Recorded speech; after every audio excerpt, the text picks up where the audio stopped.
Oiga, doctor, se ha hablado mucho, bueno, de los gobernadores, se hablan mitos, se crean leyendas, el asunto de ese famoso pacto para que llegaran, que con Mariano González Arús se termina ese grupo que preparó Sánchez Piedra, ¿no? ¿Qué tan cierta es esa leyenda o esa...?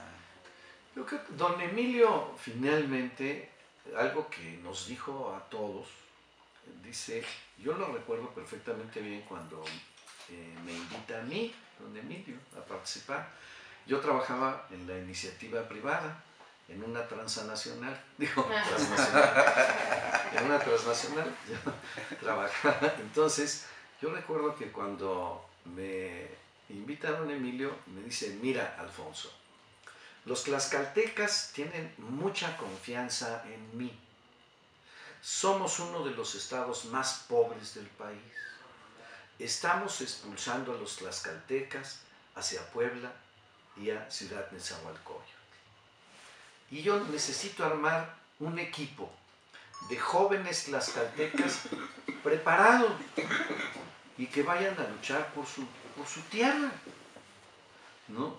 Y la verdad, pues, que de ahí pues, venimos la gran mayoría que después seguimos pues esa escuela de don Emilio, ¿no?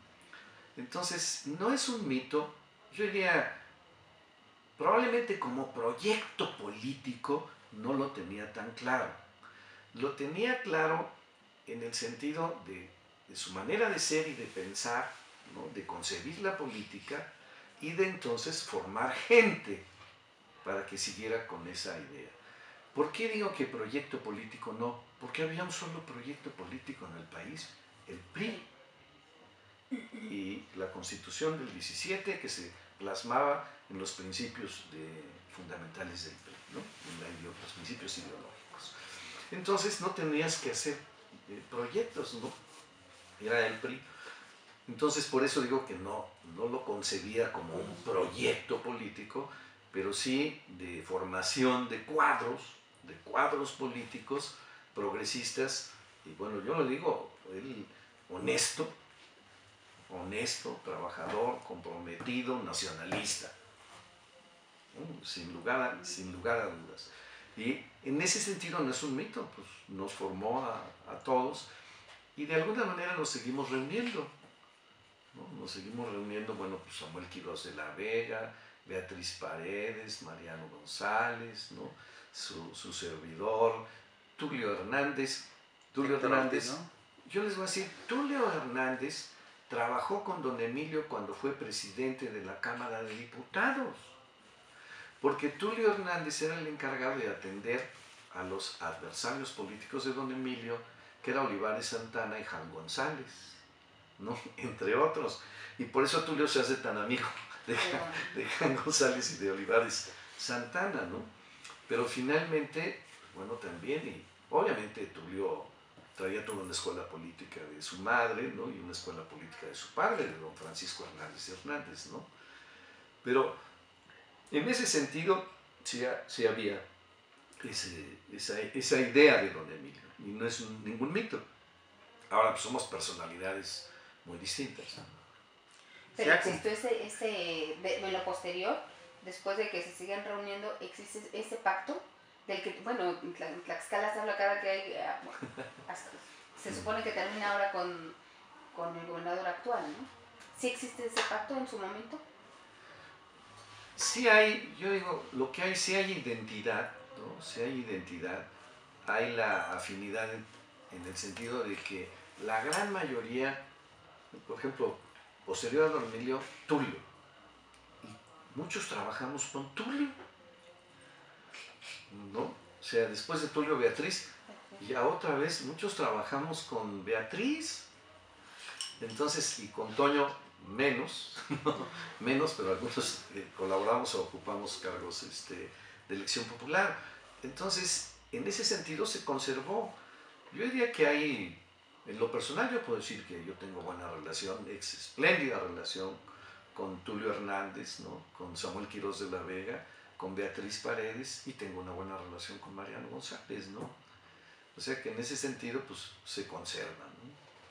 Ya acuerdos políticos concretos no, porque, pues bueno, Beatriz en el PRI, yo en el PRD, pues no, es evidente que no había acuerdos ni hubo acuerdos políticos. Y ese mito de que Beatriz Paredes ponía gobernadores, se habla que lo ayudó a llegar a usted, le ayudó a llegar a Héctor Ortiz y así viceversa, ¿no? Desde la oposición, ajeno a un partido. Yo les voy a decir que en mi caso no, definitivamente no, porque ella tenía un comportamiento y lo ha tenido siempre de priista, ¿no? Entonces, no, yo les voy a decir que en el momento, ¿no? En el momento de la decisión de su servidor de salirme y no participar en la interna, pues de hecho hay un distanciamiento absoluto de Beatriz Paredes. O sea, ¿hubo un enojo de ella hacia su comportamiento? ¿Algún regaño, alguna llamada de atención o algo? No. ¿O fue indiferente? No fue indiferente, porque ya lo saben ustedes, el día que se cerraba el registro para la elección del PRI, ese día me habló Beatriz y me dijo: Alfonso, tienes 3 opciones. Una, negocia por la vía institucional. 2, haz un acuerdo con Héctor Ortiz. O 3, participa y pierde. Y entonces le dije: muchas gracias. Y no volví a cruzar palabra con ella.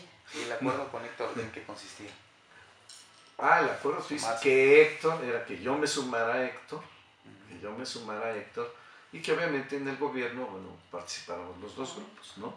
Entonces yo le di las gracias, así: bueno, te agradezco tu comentario, muchas gracias, y no volvimos a hablar. Entonces ya volvimos a hablar hasta que gané.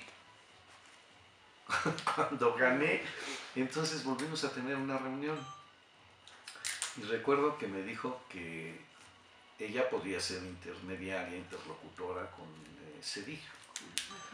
Yo le comenté que se le agradecía yo mucho, pero que un gobernador no necesitaba interlocutores para hablar con el presidente, ¿no? Y la otra me dijo que ojalá y no después de este triunfo fuera yo a generar una confrontación en el Estado. Y le dije, pues por el hecho de haber triunfado, ¿no? Que me fuera yo a exceder la soberbia, ¿no? El triunfo, etc.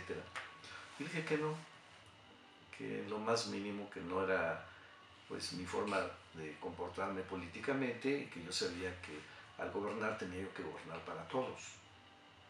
¿Cómo se dice coloquialmente? ¿Usted pintó su raya con ella? Sí, pinté mi raya en los mejores términos, porque seguimos teniendo amistad, etcétera, pero ya no hubo acuerdos políticos nunca, inclusive algunos sugeridos por el mismo PRD. Ahí les va la nota. Pero Carlos Navarrete me visita siendo gobernador y me dice: oye, Alfonso, ¿y cómo te llevas con Beatriz? Bien. Yo me llevo bien con Beatriz. Dice: pues sabes qué, que es importante que hables con ella. ¿Y yo por qué voy a hablar con ella? Le dije: bueno, es que pues es un comentario nacional, ¿no? Es un comentario nacional. Yo te lo digo, si te llevas bien, habla con ella. Porque Beatriz seguramente ya había hecho un acuerdo, ¿no? Con Chucho, con los Chuchos, ¿no? Para finalmente sí proponer a Héctor, ¿no? Como candidato del PRD. Como candidato del PRD. Cuando yo lo comento en la reunión que tenía todos los viernes con las corrientes o expresiones perredistas, todos los viernes en la tarde, que eran 11, ¿no? 11 corrientes, yo se los comento. Y entonces dicen: no, definitivamente no. Y por cierto, Fabián, el más aguerrido, dijo: de ninguna manera. Si nosotros no aceptamos a Héctor en otro momento, menos lo vamos a aceptar ahora. No. Y ellos toman la decisión en el Consejo Estatal de no aceptar candidatos externos. Ellos toman esa decisión en función de esto que habíamos platicado. Bueno, Alejandro Martínez dice que tenía un escrito donde decía que para el asunto de la gobernatura de Tlaxcala, se tenía que platicar con Beatriz Paredes. Escrito que se quedó él, que él dice que sí existe, y que no, pero para que vean finalmente, bueno, de que ella quería poner, pues sí, de que ella se la jugó con Héctor, pues sí. Digo, eso también fue cierto, nada más que fue por el PAN, ¿no? Porque en el PRD pues, se le cerraron las puertas, ¿no? Así que yo diría que no, de que ella, por ejemplo, haya puesto ahora a Mariano González, bueno, a mí no, ¿eh? Eso se los puedo asegurar. A mí me puso el pueblo de Tlaxcala.